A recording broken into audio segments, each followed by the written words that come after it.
बिस्मिल्लाहिर्रहमानिर्रहीम, अस्सलाम वालेकुम वरहमतुल्लाहि वबरकातुहू। हेलो बच्चों, क्या हाल चाल आप लोगों के? ठीक ठाक हैं? उम्मीद करता हूं सब खैरियत से होंगे, ठीक ठाक होंगे और पढ़ाई की तरफ जो है वो ध्यान दे रहे होंगे, पढ़ रहे होंगे। तो आज जो है हमारा बेटा लेक्चर नंबर 1 जो है वो स्टार्ट होने जा रहा है। लेक्चर नंबर 1 जो मैंने टॉपिक चूज किया है आईकॉम पार्ट 2 के लिए वो है हमारे पास डेप्रिसिएशन के डेप्रिसिएशन का एक पूरा आपका चैप्टर है। जैसा कि मैंने अपनी फर्स्ट क्लास में आप लोगों को बताया था कि सेक्शन सी जो है, सेक्शन सी जिसकी वर्थ कितनी है 30 मार्क्स की, यानी 30 नंबर का सवाल जो है वो इसमें से आ रहा होता है। और वो सेक्शन सी जो है तकरीबन आपका जो चैप्टर है डेप्रिसिएशन का, उस डेप्रिसिएशन के चैप्टर में से बन रहा होता है। ठीक है, तो इस वजह से पहला टॉपिक ही मैंने कौन सा पकड़ा है? डेप्रिसिएशन का। अच्छा, परेशान होने वाली बात नहीं है कि सर ये जो आपने डेप्रिसिएशन का टॉपिक ले लिया है ये सेक्शन सी में आता था और हमने आईकॉम पार्ट 1 के अंदर पढ़ा था। सेक्शन सी तो हमें थोड़ा सा मुश्किल लगा था, अब आपने डायरेक्ट ही सेक्शन सी से स्टार्ट कर लिया, ये क्या कहानी की है? बेटा सेक्शन सी वहां पर मुश्किल था लेकिन सेक्शन सी यहां पर क्या है? आसान है। तो जो आसान है तो मैंने कोशिश ये की है कि पहले हम उसको पकड़ लेते हैं। डेप्रिसिएशन का आप लोगों को टॉपिक पढ़ा दूं पूरा सही तरीके से, तो इससे ये होगा कि आपके 30 मार्क्स क्या हो जाएंगे? सेव हो जाएंगे। फिर उसके बाद हम सेक्शन बी की तरफ चलेंगे, बाकी भी टॉपिक्स पढ़ेंगे। कोशिश हमारी ये इंशाल्लाह ताला हम लोगों ने सारे चैप्टर्स को डिस्कस करना है। तो आज हम स्टार्ट करेंगे डेप्रिसिएशन को। डेप्रिसिएशन की डेफिनेशन मैंने आप लोगों के सामने लिखी है, आज मैं इसको एक्सप्लेन करने की कोशिश करूंगा कि डेप्रिसिएशन होता क्या है। Depreciation is the systematic allocation of an asset's cost over its useful life to accurately reflect its decreasing value and expense it accordingly। मतलब क्या हुआ? देखो इसमें कुछ पॉइंट जो है वो मैं अंडरलाइन करूंगा, फिर मैं इस डेफिनेशन को समझाने की कोशिश करूंगा। एक तो इसमें बात आ रही है सिस्टमैटिक एलोकेशन की। ठीक है, किसके एलोकेशन की? एसेट्स की कॉस्ट की, एसेट की कॉस्ट की। फिर किस पर? इट्स यूजफुल लाइफ, इसकी जो यूजफुल लाइफ होगी। Accurately reflect it's decreasing value and expense it accordingly. देखो बच्चों, अब ये जो मैंने पॉइंट्स इसमें हाईलाइट किए ना, अब मैं इनको समझाने की कोशिश करूंगा किस तरीके से आप लोगों ने आईकॉम पार्ट 1 के अंदर पढ़ी होंगी दो चीजें। फर्स्ट क्या? इनकम स्टेटमेंट,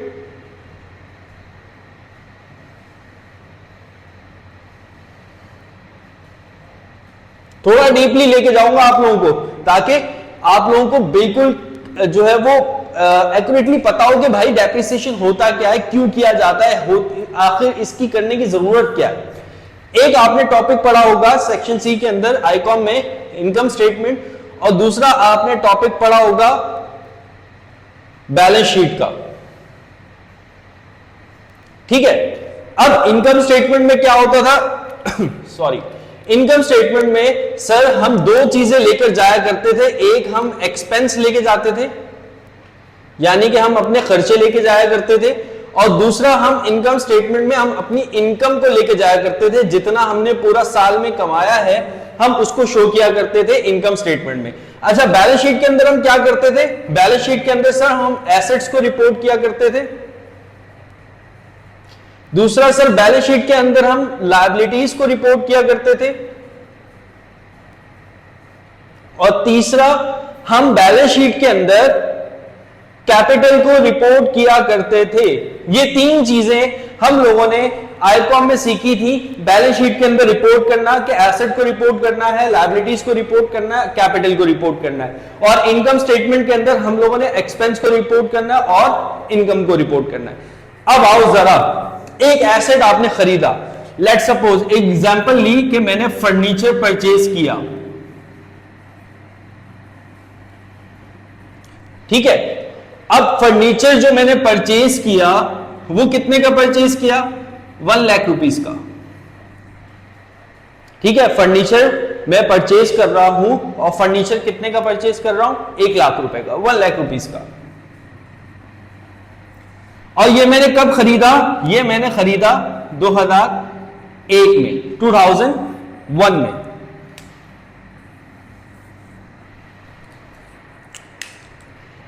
फर्नीचर परचेज कर रहा हूं, कितने का परचेज कर रहा हूं? 1 लाख रुपए का परचेज कर रहा हूं।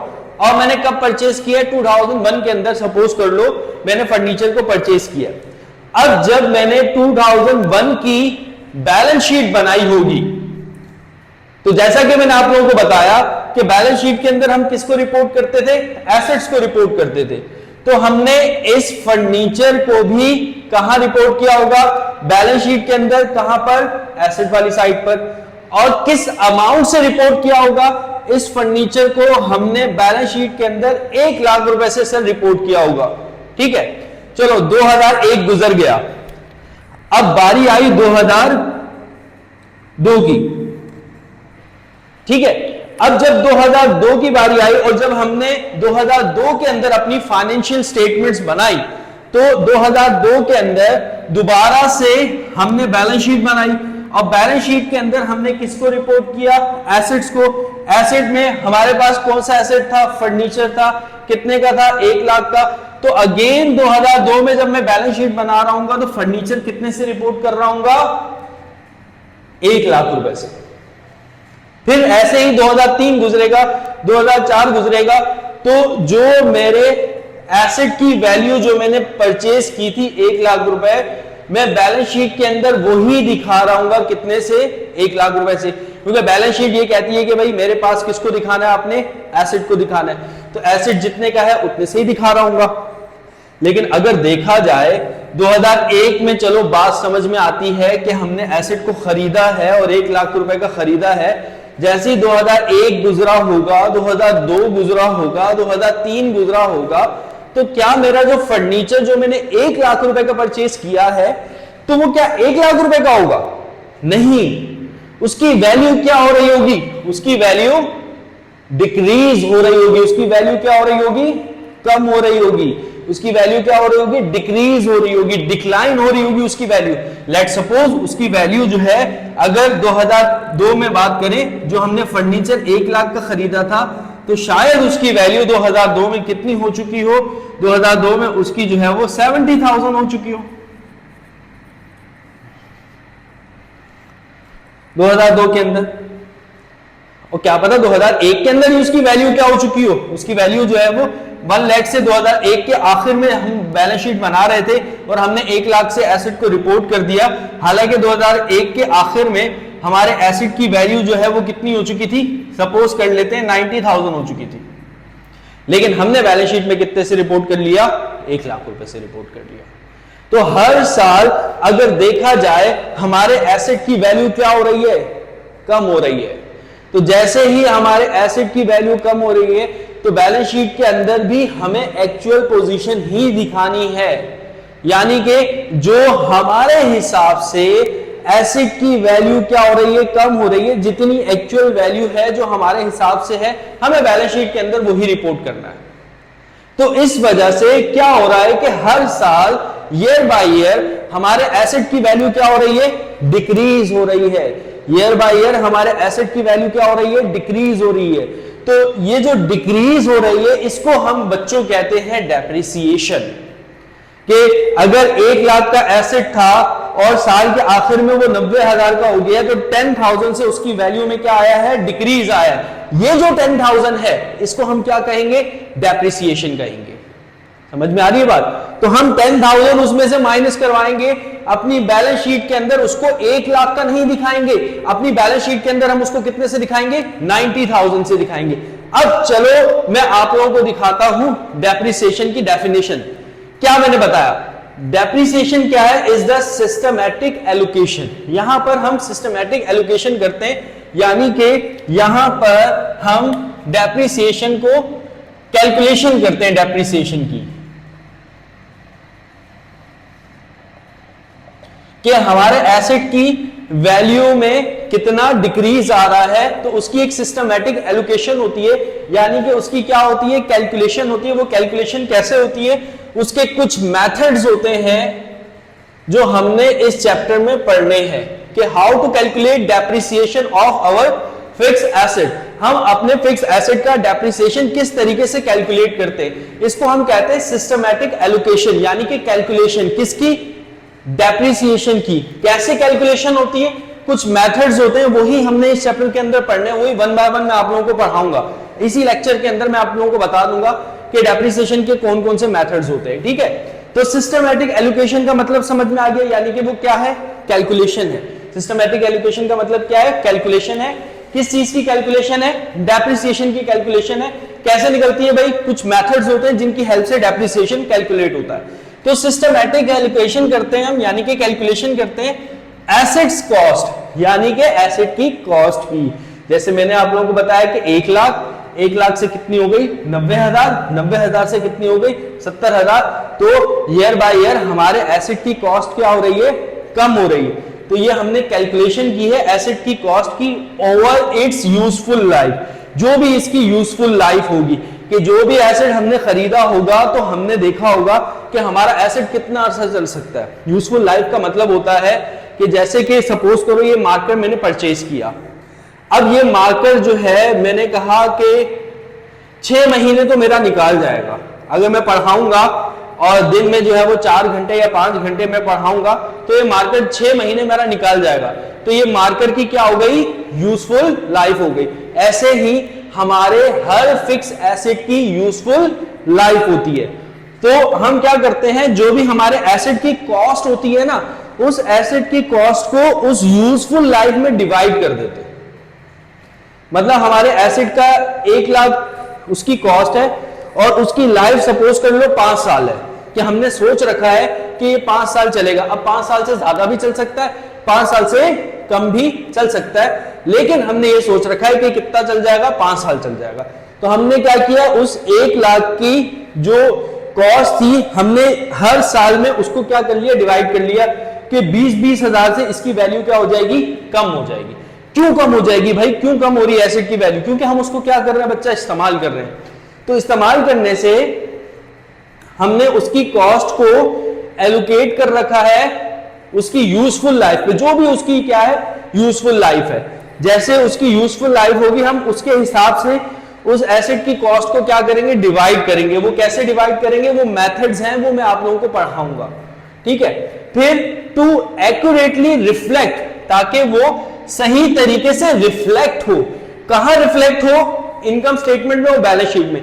सर ये बात समझ में आ गई, आपने शुरू में बता दिया कि एसेट को हम बैलेंस शीट के अंदर दिखा रहे होते हैं, यानी कि हमारा जो भी एसेट है वो रिफ्लेक्ट कर रहा होता है बैलेंस शीट के अंदर। इनकम स्टेटमेंट में क्या काम आ गया इसका, मतलब इनकम स्टेटमेंट में क्या क्या शो करना चाह रहे। देखो हर एसेट अगर हमारा कम हो रहा है तो वो किसी ना किसी चीज में तो कन्वर्ट होगा ना। जैसे आपके पास 10 रुपए, सपोज कर लो आपके पास कितने, 10 रुपए। सुबह आपके पास 10 रुपए थे, शाम में आपके पास 1 रुपए, 9 रुपए कहां गए, खर्च कर लिए। तो वो 9 रुपए जो 10 रुपए थे उनमें से 9 रुपए कन्वर्ट हो गए किसमें, खर्चे में, यानी कि एक्सपेंस में। सेम इसी तरह हमारा एसेट जो है उसकी वैल्यू जो कम हो रही होती है ना, उसकी वैल्यू जो डिक्लाइन की तरफ आ रही होती है, बेसिकली वो कन्वर्ट हो रहा होता है। किसके अंदर कन्वर्ट हो रहा होता है, एक्सपेंस के अंदर। जैसे देखो क्या करते हैं हम, इसको मैं डिवाइड करके बताता हूं। 1 लाख एसेट की कॉस्ट थी,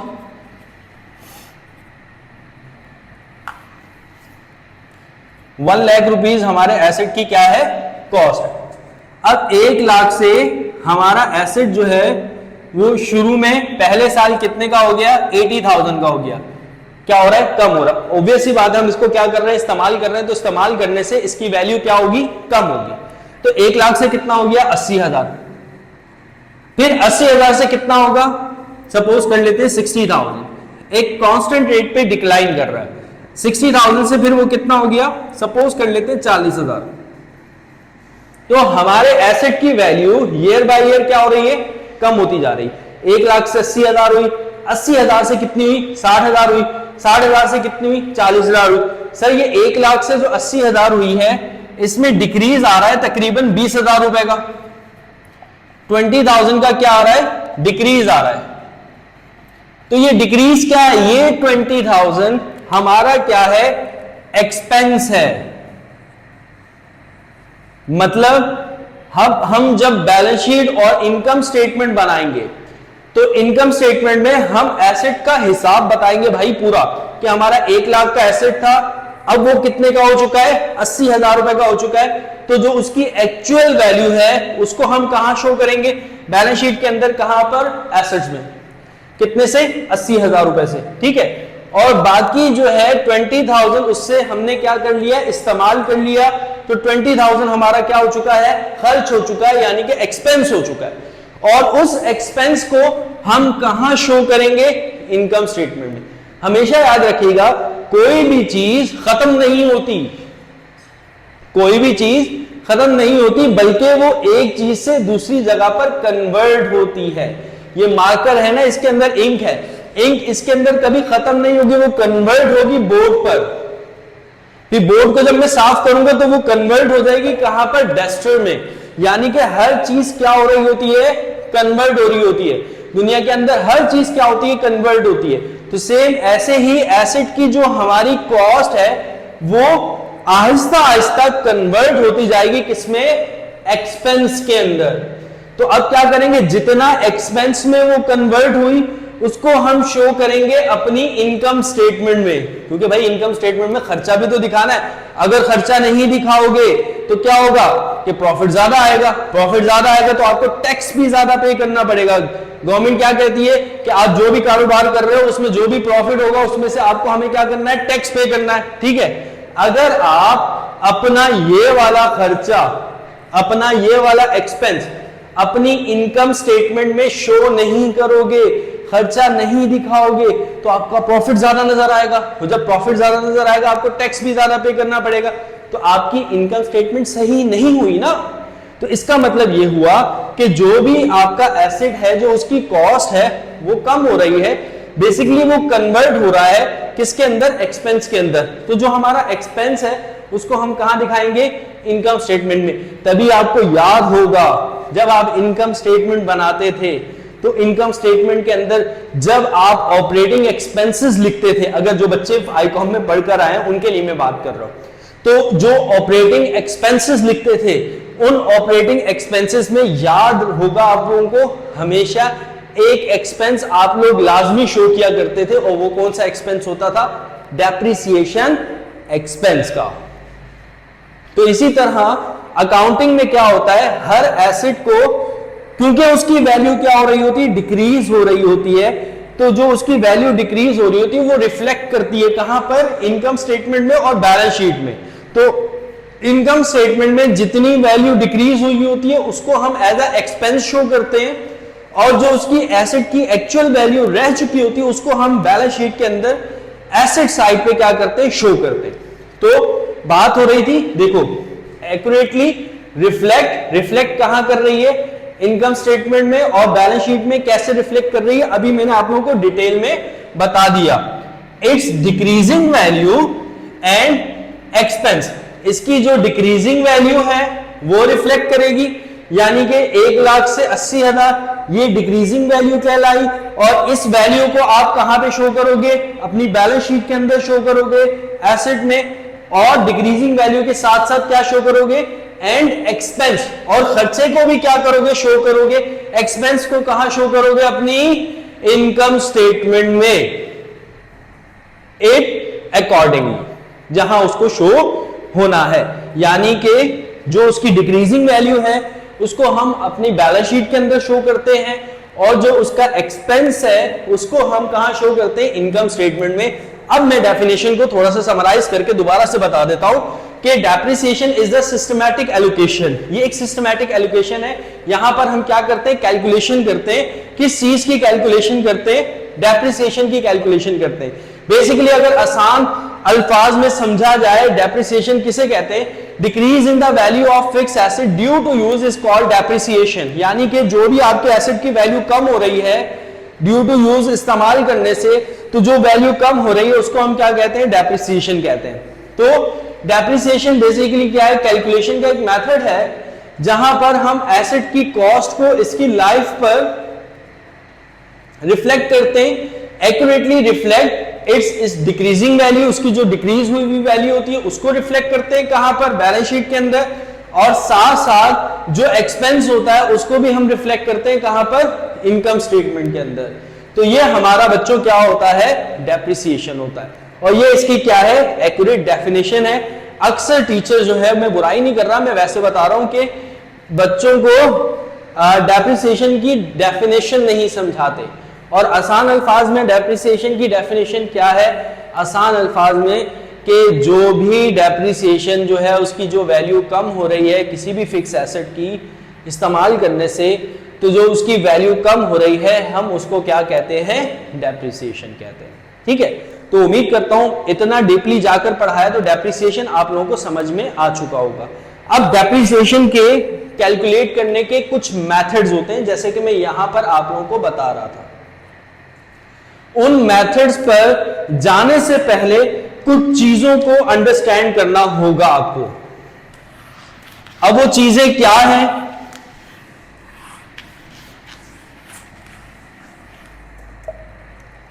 सबसे पहले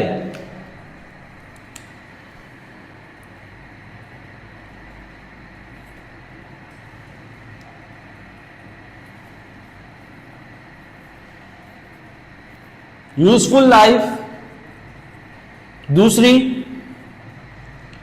स्क्रैप वैल्यू,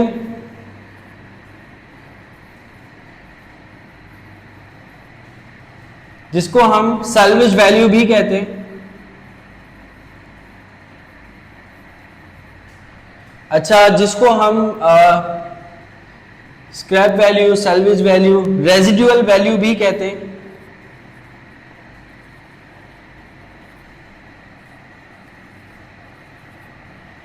ठीक है, और ये फर्स्ट हो गया यूजफुल लाइफ, दूसरा स्क्रैप वैल्यू या सैल्वेज वैल्यू या रेजिडुअल वैल्यू, और थर्ड वन है हमारे पास एसेट की कॉस्ट, कॉस्ट ऑफ एसेट। अच्छा, एसेट्स में आप लोगों को एक बात और क्लियर होनी चाहिए, अभी हम जो एसेट्स की बात कर रहे हैं, यहां पर भी हमने जो एसेट की बात की है, ये कौन से एसेट्स हैं, ये हमारे पास जो एसेट्स हैं, ये हमारे पास जो एसेट्स हैं, ये हैं फिक्स एसेट्स। डेप्रिसिएशन हमेशा याद रखिएगा आपके फिक्स एसेट्स पर लगता है। एसेट्स जो है वो दो तरह के होते हैं, एसेट में जो है वो करंट एसेट भी होता है, ठीक है, और एक आपके पास फिक्स एसेट भी होता है। ठीक है, तो जितना भी डेप्रिसिएशन है वो आपका फिक्स एसेट पे लगता है एक्सेप्ट लैंड, यानी कि लैंड को छोड़कर, जमीन को छोड़कर। लैंड पर आपका नॉर्मली डेप्रिसिएशन नहीं लगता, लैंड पर आपका नॉर्मली डेप्रिसिएशन नहीं लगता, क्योंकि लैंड की वैल्यू नॉर्मली क्या हो रही होती है, इंक्रीज हो रही होती है। अगर आपको याद होगा, आपने के वालिद साहब ने या आपके दादा ने जो जमीन ली थी, अब उस जमीन की वैल्यू जो उन्होंने जितने की ली थी, अब वो वैल्यू नहीं होगी, बल्कि वो वैल्यू बढ़ चुकी होगी। तो नॉर्मली जो लैंड की वैल्यू होती है वो डेप्रिशिएट नहीं होती, बल्कि वो एप्रिशिएट होती है, यानी कि बढ़ती है। तो लैंड के ऊपर डेप्रिसिएशन नहीं लगता, इस पर एमसीक्यूज बहुत आते हैं। ठीक है, तो बाकी जितने भी फिक्स एसेट्स हैं, फिक्स एसेट्स कौन से हैं, which are change after a 1 year, जिनकी वैल्यू जो है साल बाद जाकर नॉर्मली चेंज होती है, साल के अंदर अंदर जिनको आप चेंज नहीं करते, जिसमें हमारे पास फिक्स एसेट्स में कौन कौन से एसेट्स आ जाते हैं। फिक्स एसेट में एक तो लैंड आती है जिसके ऊपर डेप्रिसिएशन नहीं लगता, तो लैंड को तो हटा दिया। बाकी जितने भी फिक्स एसेट्स हैं, जैसे कि मशीनरी,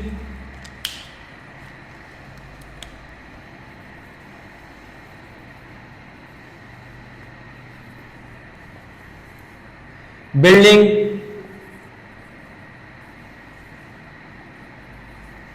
फर्नीचर,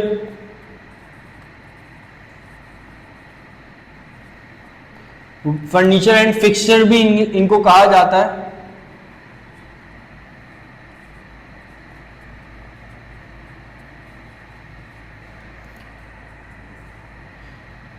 व्हीकल्स, जो आपकी कार्स वगैरह होती हैं, ट्रक्स वगैरह होते हैं, वो व्हीकल्स में आ जाते हैं। Land, building, machinery, equipment, furniture, vehicles, equipment नहीं लिखा वो भी लिख देते हैं।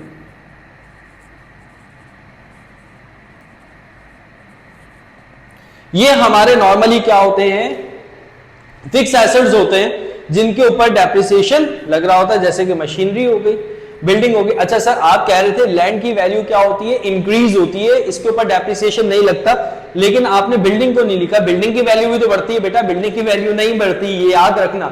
ये मिसकंसेप्ट है बच्चों का बहुत ज्यादा कि बिल्डिंग की वैल्यू बढ़ रही होती है। बिल्डिंग की वैल्यू कम हो रही होती है, जिस जगह पर वो बिल्डिंग होती है उसकी वैल्यू बढ़ रही होती है। यानी कि लैंड की वैल्यू बढ़ रही होती है, बिल्डिंग की वैल्यू नहीं बढ़ रही होती। तो बिल्डिंग भी आपकी क्या होती है, डेप्रिशिएट होती है, यानी कि उसकी वैल्यू क्या होती है, कम होती है। फर्नीचर एंड फिक्सचर, जैसे कि ये बोर्ड है, ये सारा का सारा फिक्सचर में आ जाएगा। फर्नीचर में चेयर, टेबल, आपके पास जो है ये सारे फर्नीचर में आ जाता है। व्हीकल्स में कार वगैरह आ जाती है, ट्रक हो जाता है, बाईसाइकिल्स वगैरह, ये सारी व्हीकल्स में आती हैं। इक्विपमेंट में आपके पास जो है वो printer, telephone, mobile phones, computer, ये सारी चीजें आपके इक्विपमेंट में आती हैं।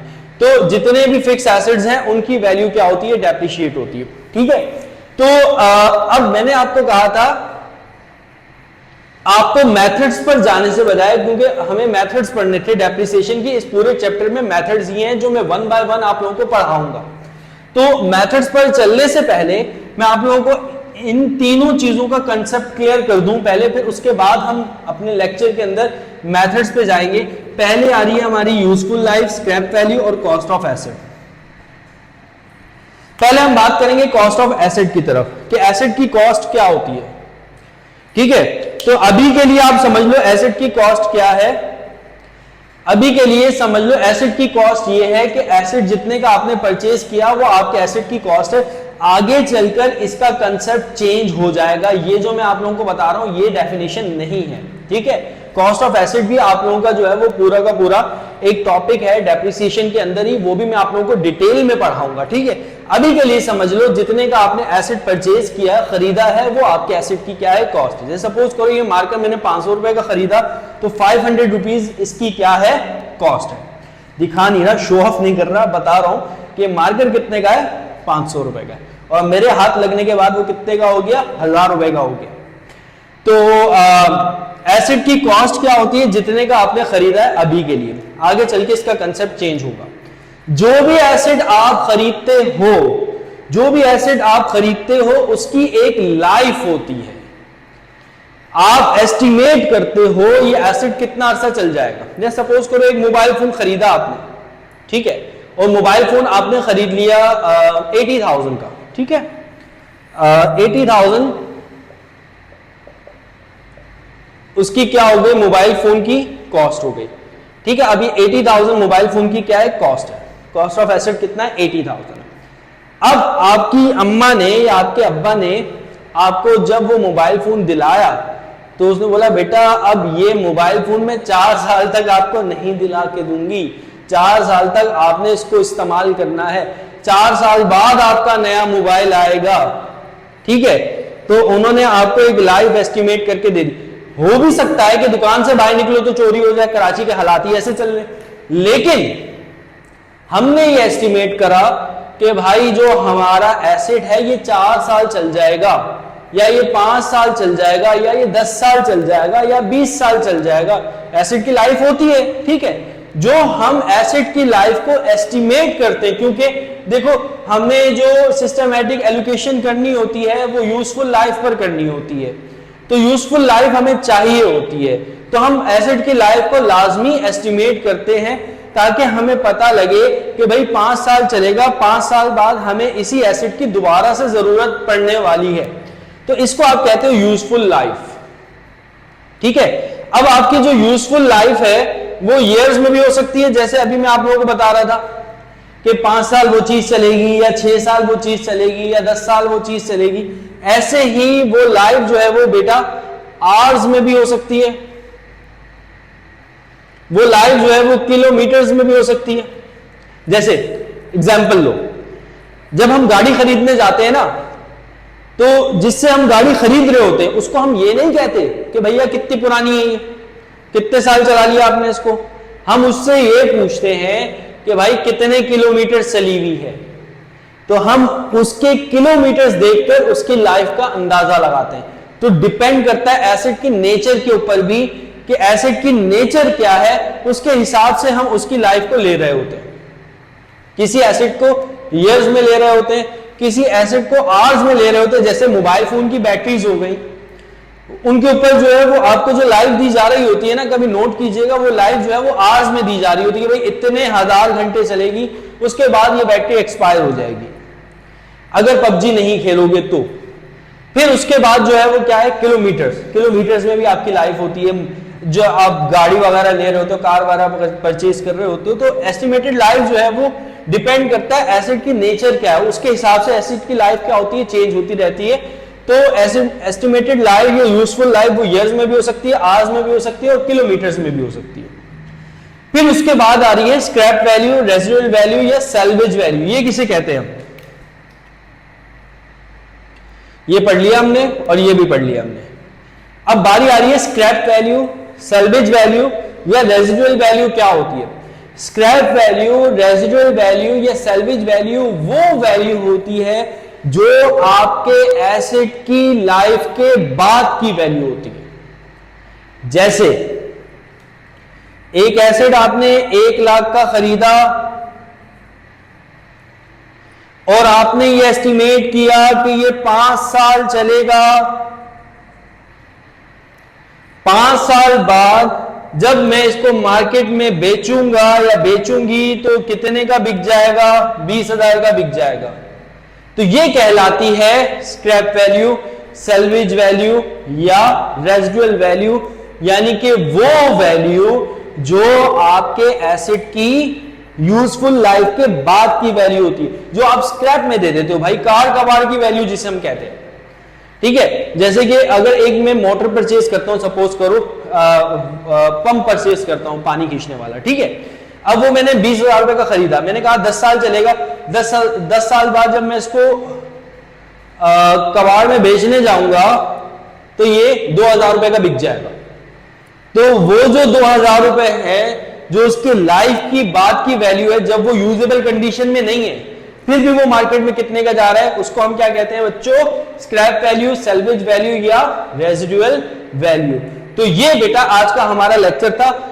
मेरी कोशिश ये थी कि आप लोगों को डेप्रिसिएशन बता दूं कि डेप्रिसिएशन कहते किसे, फिर उसके बाद कुछ कंसेप्ट बता दूं। ये डेप्रिसिएशन की डेफिनेशन इस तरीके से मेरा नहीं ख्याल आपको किसी भी टीचर ने समझाई होगी आईकॉम में रहते हुए, क्योंकि आईकॉम में हम लोग टीचर जो है वो ज्यादा गलती ये करते, बच्चों को बस कैलकुलेशन करवा रहे होते, कैलकुलेशन करा रहे होते, भाई 5 ईयर उठाओ सॉल्व करो, 5 ईयर उठाओ सॉल्व करो। नहीं भाई, कंसेप्ट भी तो क्लियर होना चाहिए। आगे चल के उस बच्चे ने सीए करना है ना, आगे चल के तुम लोगों ने बीबीए करना है, एमबीए करना है, सीए करना है, चार्टर्ड अकाउंटेंट बनना है किसी भी फर्म में। तो जब आप लोगों ने चार्टर्ड अकाउंटेंट बनना है तो कंसेप्ट क्लियर होना चाहिए भाई हर चीज का। तो हर चीज का कंसेप्ट क्लियर करके जाना अकाउंटिंग के अंदर, याद रखना। आगे चलकर ये चीजें आपको बहुत ज्यादा हेल्पफुल होंगी, ठीक है।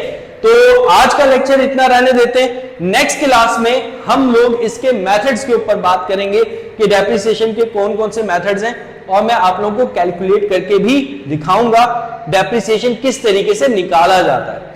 तो आज की क्लास में इतना काफी है। मेरे ख्याल में आप लोगों को आज का लेक्चर पसंद आया होगा। आज हमारा लेक्चर नंबर 1 था, वैसे लेक्चर नंबर 2 था, वो हमारी इनिशियल क्लास थी जिसमें मैंने आप लोगों को बताया था। उसका लिंक भी डिस्क्रिप्शन पे शो कर दूंगा। जल्दी जल्दी इनरोल्ड हो जाओ ताकि बैच हमारा कंप्लीट हो जाए, प्रॉपर तरीके से हम क्लास को चला सके। अपना ख्याल रखना, मुझे दुआओं में याद रखना बच्चों। अल्लाह हाफिज।